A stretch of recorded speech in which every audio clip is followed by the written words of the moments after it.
So Ryan, have you seen the film Avatar? I did. I took my kids to it. I was very impressed. My 9-year-old was not. I asked him Oh, what he didn't like, and he said that the graphics were not very good when you took off the 3D glasses. So everybody oh, be warned, if you're going to go see Avatar, graphics are not good if you take off the oh. 3D glasses. Now let me ask you the most important question. Yeah. Not that this is a competition, Okay. but yeah, I feel like it's a did you competition. manage to get through the whole of it without going to the restroom? I did, but I was in the company of several small children who did not. I had to take a child out during like the height of the final battle sequence. So Uh, I I missed some got I important. got all the way through to the final battle sequence, Yeah, and then I thought I definitely just can't yeah. wait any longer. Then it turned into a different kind of battle. Yeah. Yeah, it was. And for those of you that haven't seen it, it was like 3 hours 15 minutes or something No, it long. was longer than that. It was four and a Was half it? months is how long that movie lasts. Yeah. It's an entire season. Yeah, incredible. Anyway, so when I'm at Avatar, there are three young women, girls, sat in front of me. Okay, I'm there with my son, um, and they're on this. They're on their bloody phone. This Yeah. one phone, the one in the middle, um, and they're giggling all through the film at something that's been put on, on their phone. I have to say, they did dim the screen. But I nearly spoke to them about it, but I resisted the temptation. Mm. But it made me think FOMO, Yeah. and I thought FOMO. And if anybody doesn't know what that means, what does it mean, Ryan? Fear of missing out. FOMO. Yes, FOMO. Yeah. fear of missing out. And you and I have talked about it, but we've never actually done a podcast on it. And I Yeah. thought, great opportunity to do a podcast. So the fear of missing out. Do you want to do the usual bit of explaining what it is, and then we can get into some of the issues and applications and everything else? Sure. So um, it's it's actually started to be recognized by research psychologists as kind of a distinct phenomenon. Like it's got their research papers on FOMO specifically. For me, it seems like just a specific instance of regret or regret management. So Right. the basic idea is we feel like we have to participate in something because we worry that if we don't, we will come to regret it, right? So, Yeah. to a certain extent, this has always been true, right? Like you could go back to when you and I were teenagers, and your friend proposes going to some party or something else, and you think it sounds terrible, but you end up going anyway because you're worried that it might be really fun, and if you don't Or go, someone was having a party and you weren't invited. right? No, that never happened to me, Colin. I don't know what. If you want to explore that. But yeah, like you participate in stuff because you're worried that if you don't and it turns out great, then you will have missed out on the opportunity. Where I think it's become more specific recently is a lot of people talk about it specifically around social media, and the Yeah. idea that if you um, don't check your social media feeds constantly, then you're going to be missing out on what other people are doing or some latest trend or some meme that's going to get Yes. hot, and then you'll be excluded socially. So that's Yes. the big idea with FOMO. Let me give you some stats that support that. That's And right. we'll put a link in the show notes of where I've pulled this from. Um, but some stats that I thought were interesting was 69% of people believe that they miss important events if they don't check Facebook and social media platforms, um, and those events are necessary to strengthen their relationships. Okay, which I thought was interesting about strengthening the That relationships. seems crazy to me. Like I cannot think of a single event that I missed out on by not Yeah, I checking guess it's the Facebook. definition of event, doesn't it? Because I will give you the broadest definition of event possible. I think that a yeah, lot of this, and maybe this is just I'm too curmudgeonly like be up on this stuff. But this seems like such an illusion. There's like the worry about the worry of missing Yes. out. Like so Yes. little actually happens on social media, and yet Yeah. so worried about The missing out the on thing something. I would look at is with that stat is what group of people, Yes, that's a good point. because I think it would be different by different groups of people. Let me give you a couple of other stats. Keep going. As a result, around 51% of people visit or log into their social media more frequently than they did 2 years ago. And That this seems right. stat is from 2021. So if I was a gambling man, that would have increased dramatically by now. 27% of people check their social media accounts as they wake up. Yeah. And I have to say, I saw that and I thought maybe this just goes to show me, but I thought that seems a small number. Yeah, that seems small to me too. Yeah. 45% of users experience FOMO, can't wait for more than 12 hours to check their social media accounts. 20% of users can't waste more than an hour without visiting their social media networks. A few other stats, I'll come to those in a bit. But I think that just supports the argument, doesn't it? Yeah, yeah. I mean, it's a really prevalent thing. I mean, people visit social media for more than just FOMO. They visit it for entertainment value. Some people do, make social connections and maintain them that Sure. way. But FOMO is a really powerful motivator. So would you class awards as FOMO? So I'm thinking that one of the things that people do, I do, is they go, here are the top 50 people in this. And you think to yourself, I wonder if I'm in that top 50. It's probably not. It's probably just my ego, isn't it? Yeah, I mean, I think that the link might be. My understanding of FOMO is that it's driven almost entirely by like kind of negative emotions. Right. There's regret, there's fear, there's envy, there's jealousy, and I think Right. that narcissism may play into some of that as Yeah. well. And so, yeah, if you're constantly looking for external validation, I think that also falls within kind of like the dark emotional motivators that we can have, that Yeah. seem to motivate us. I have to say, in my defense, that's changed over the years because I couldn't care less now. Because Yeah, maybe that's just because I'm getting old and crabby. I don't know. I'm a big believer in apathy. I think that there's a lot. I think that it's good for relationships to have a high level of apathy, a high level of tolerance. I think that it's good for our well-being to Yeah. care about fewer things. So, is there loss aversion involved here? I presume there is. So one of the big so loss aversion, again, is the feeling that we or it's the finding that we tend to respond more strongly to losses than we do to gains. It's very very well established. It's been replicated. It's important for a lot of different domains. It is criticized though, loss aversion, especially by some psychologists, as being atheoretical. So, in other words, it's an empirical finding. People respond more to losses than to gains, but we're not really sure why exactly. And there have been Right. various theories proposed for it, but it's mostly just this empirical generalization. It just seems to be true, and we're not exactly sure why.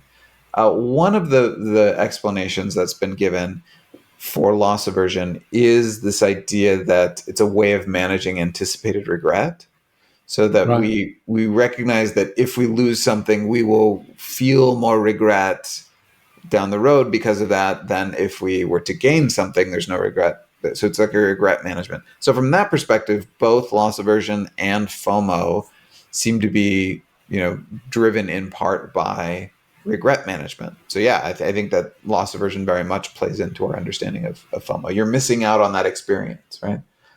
Yeah.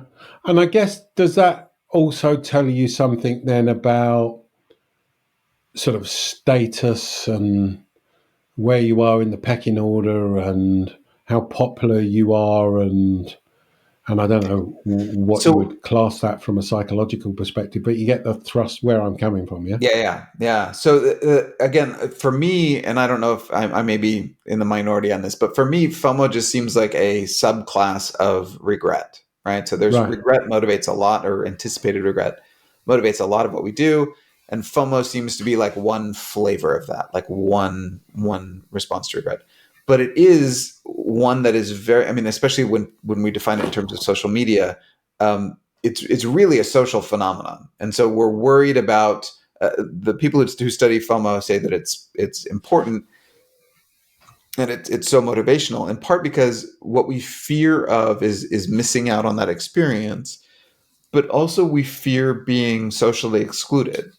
So if you are now not part of this experience, right? Like if your buddies all go out to the bar and you decide not to, and they have a great time, that then is a bonding experience that will draw them together, and you are on the outside and you don't have that experience, and so that draws you away from the group. So I think that FOMO can be so motivational for us because the desire to be a part of a group, and to integrate with kind of your clan, your society, is so strong in us that we fear social rejection so much that it's really powerful. And especially, I Yeah, think, for younger people who are less apathetic than you and I, who don't sure. have as strong social connections, that have built up over time. They're like teenagers are especially sensitive to social rejection. It's like it's really, really important to them that they become a part of the group. And so for Yeah. them, this social media based FOMO will be extremely motivational. It'll really, really be important to them. So I guess the interesting bit that you said was the motivation. Yeah. So it feels to me that part of the reason for the motivation is not just there's one level of it which is to be included. Hmm. But that inclusion tells you something about your status, doesn't it? Yeah, absolutely. Within that. So therefore, if I'm included in everything, then I'm clearly a high status animal, and therefore I'm top of the pecking order, and blah blah blah blah blah blah blah blah. So whilst I clearly buy into what you're saying about regret, it feels like there's something there, even not even bigger, but as big about wanting to gain that status or keep that status or whatever. Does that make Yeah, sense? and I think that the people who research FOMO would agree with you completely. Um, Yeah. where that there is this very much this social component to it, where I want to be a part of the group, and I fear missing out on these experiences because that might mean that I'm going to be less a part of the group, or have less status, or have my status reduced. So So what are some of the practical things then that you can do? So I'm now thinking about this from a marketing perspective, and I'm thinking that I'm sitting here and I'm going, actually, what I want to happen is I want FOMO to happen, yeah, with with my audience, because if I can evoke that, then or tap into that, then that helps. yeah, I mean, to the extent that you can make your offering, kind of core to some group of people, then that will make it more likely that people will experience FOMO if they are not kind of a part of that conversation. So, there are some like celebrities or celebrity brands where, people are talking about them all the time, particularly certain social groups. And so if you are not keeping up with that celebrity or that, brand, that offering what they're doing, then you're going to be less a part of that. So, for example, sports enthusiasts, particularly like those who are enthusiastic about some particular team, their social group, a lot of that conversation might be about how that team is doing and what's going on with that. And so you might have real FOMO if you are not constantly checking in on that team, and not even just the games, but also like the injury reports or what's going on with practice, or how the team they're going to be playing next week. If you are like checked out from that stuff, that can damage your status within your group, and that can erode the bonds that you have with these people. And I think that that's true of all kinds of different social groups that we can be a part of. Like if you're in the know, then your status can be higher, your social bonds can be stronger. And if you are not a part of that, then you're not going to be a part of those conversations. Does that make sense? So yeah. So I was thinking about the Cleveland Browns. Of course you were.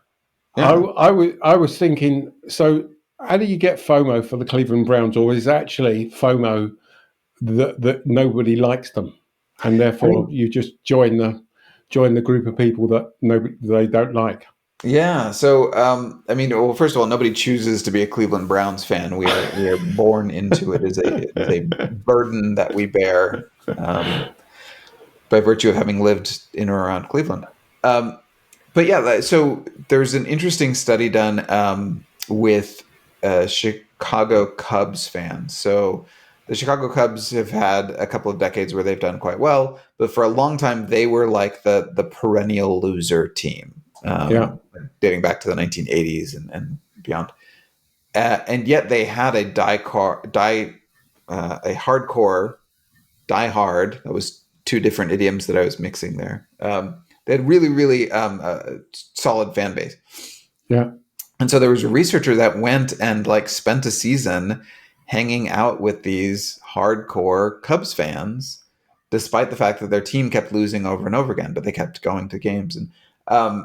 And what he found, perhaps not surprisingly, is the value that people get out of being fans of a sports team is only partially due to the performance of the sports team.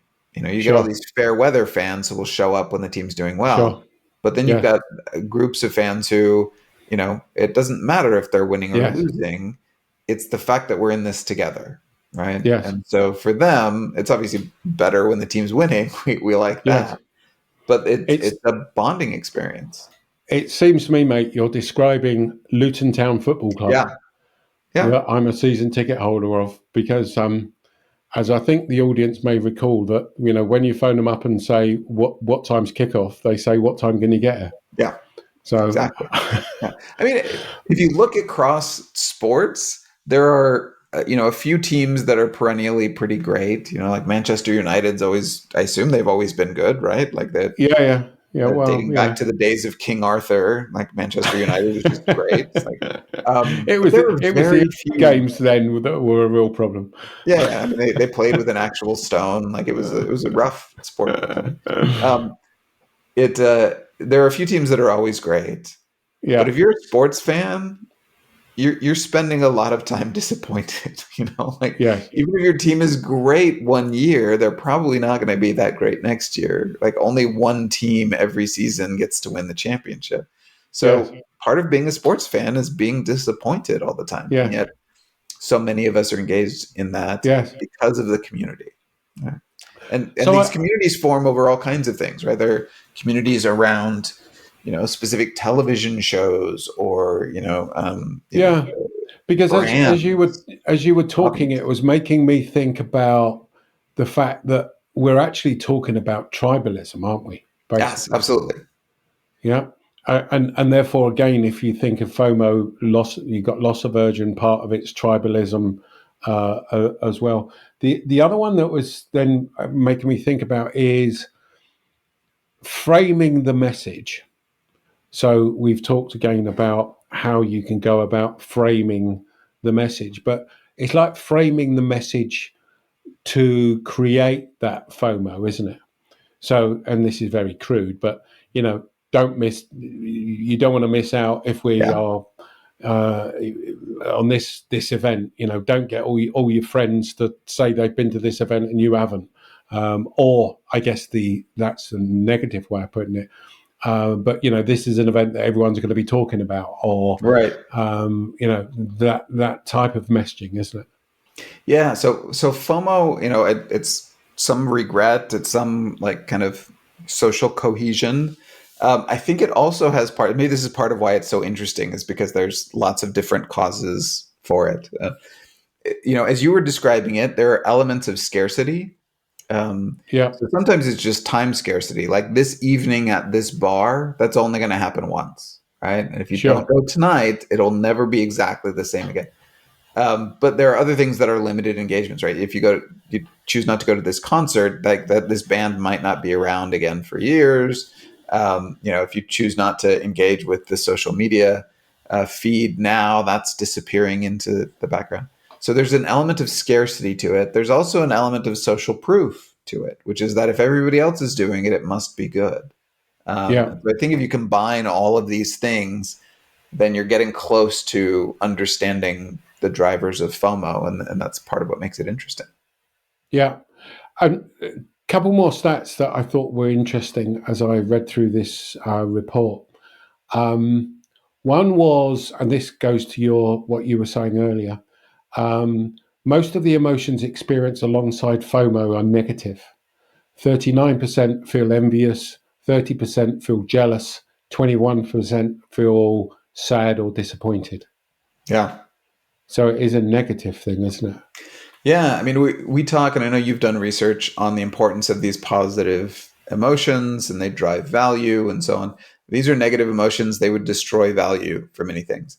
Um, there are times when negative emotions motivate us to do things, right? And so, uh, seeing what other people are doing on social media may make us experience FOMO. Like, I wish that I was doing what I'm seeing these people doing on Yes. social media, and yet I can't. I don't have enough money to do that. So I'm just experiencing the missing out part. And that Yes. makes me sad, and that makes me jealous.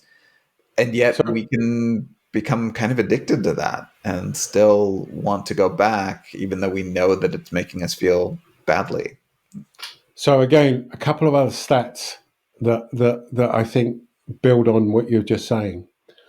40% of people report spending money on something at least once a year that they intend to post about on social media. Yeah.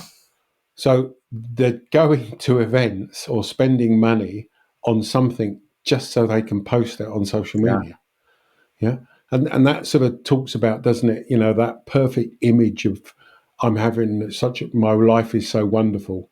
I'm doing all these things when actually it's not very wonderful, and I'm just projecting this image of it. The other stat which you just referring to um, is 40% of millennials overspend or worse, go into debt just to keep up with their friends. 40%. Yeah. That's a lot, isn't it? Yeah. I mean, there's so the idea that we're doing something not for its own enjoyment, but so that we can tell other people about it, Yeah. is really interesting, and it should. Um, we would predict that it would lead to certain choices. So there are certain things that you can enjoy, but that would be hard to articulate, right? Before we were starting up today, you asked me what I had done over, the holiday break, and we went and Yeah. visited my in-laws, and it was great. It was a relaxing time. We sat around and outside. The weather was pleasant, and so we had a fire and just enjoyed some quiet downtime. It was not very exciting, and it was not something that I could easily brag about on social media. We Sure. might anticipate that in enjoyment held constant, if I'm focused on showing my lifestyle off to other people, I'm going to prefer those experiences that are somewhat unique, that are kind of Yeah. easy to articulate or express or take Yeah. pictures of, right? And as opposed to, there are lots of other things that I could do that I might enjoy just as much, but that would be hard for me to tell anybody about. And so if Yeah. I'm focused on my social media feed, that's Yeah. going to lead me towards a certain type of activity. Some of those might be Yes. expensive. Yes. No, good point. So let's get practical. So usual bit. So what? What does this mean that we do from from a customer experience perspective? I'll end with the last bit that I said. If you want to create FOMO-worthy experiences, it's not enough to deliver a great experience. You need to think about the ways that people can share those experiences with others, right? So that might mean very practical things like, are you providing opportunities for people to take pictures that they can post later, or videos? Like, is that a part of your experience? Where, you've got scenic vistas. I had a student in my MBA class last year who worked for the state park system. And he said this has become a part of what they manage in state parks is, people want to take pictures to post on Instagram with certain types of backdrops. And so they started identifying those and, flagging them with signage and creating Funny enough, you were saying that I've just been to Disney and they've got, here's a great, on the map, here's a great spot to take a picture. There you go. Right. And so that facilitates the sharing. So if you want a FOMO worthy experience, you've got to take that into account. It's not enough to have a great experience. Hopefully you will still do that, but it needs to be also a shareable experience, which is a different set of criteria. The other thing that I will encourage, but it's again part of the reason that they would therefore provide internet. Yep. To enable you to do that seamlessly. If you don't have Wi-Fi or high-speed internet available right there, you're relying on customers to have to remember to do it later, and then the emotions might have cooled. The other bit of advice that I'd give is, for me, a lot of what is interesting about FOMO, we talked about regret, we talked about scarcity, but a lot of what's interesting about FOMO is just the fact that we are so motivated as humans to connect with other people. And so whether you've got the type of experience that people want to share, you may have the type of experience that can benefit from allowing connections with other people. I think this is one of the most fundamental motivations that people have, and marketers who can tap into that. I've seen paper plate ads that tapped into community building. They pointed out that this is the mechanism that people use for, neighborhood picnics and for gatherings, and when you eat with your family and you create these. I thought it was a very effective ad to remind you that these aren't paper plates. These are a way that you have of connecting with other people. And I think that there are lots of offerings that can potentially do that. And it's very, very powerful. They're very cheap Frisbees. Either way. There you go. Right. A game in a pinch. Yeah. And the only thing I would add is, it is clearly very powerful. And it's about thinking about the way and the message that you're going to put with it as well. Yeah. So how are you going to evoke that feeling of missing out? And how can you target 3 girls in the front row in front of Avatar that are going to stop looking at their phone every 5 seconds during the film? But I think that's just a manifestation, and some of the stats I've shared is just the manifestation of how powerful all this stuff is. So thanks very much for listening, and we hope to be talking to you next week. Okay, cheers.